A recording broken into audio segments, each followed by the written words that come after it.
The highest spot on Earth is not Mount Everest, your book says.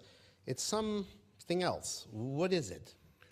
First, it's true not because my book says it, but simply because it's true. Okay, let's want to clarify that. All right. If you want to be high, you're measuring your distance from the center of the Earth.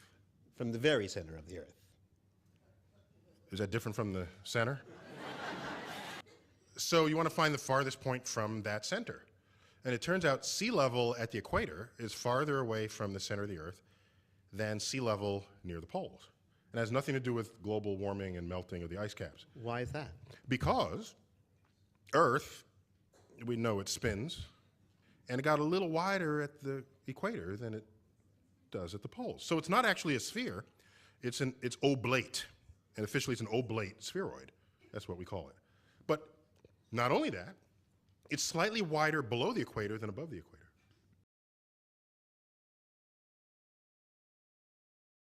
A little chubbier. A little chubbier. Yeah. Chubby's a good way. It's like pear-shaped. Yeah. A little chubbier. A little chubbier. Yeah. Chubby's a good way. It's like pear-shaped. Yeah.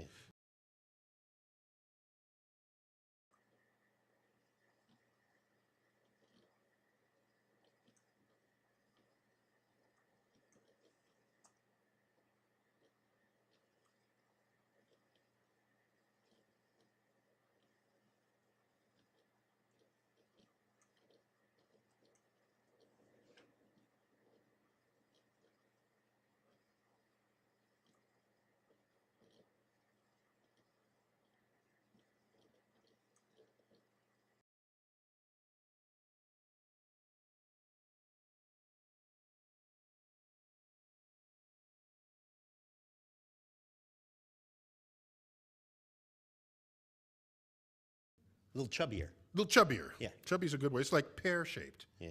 So, it turns out the pear-shapedness is bigger than the height of Mount Everest above sea level.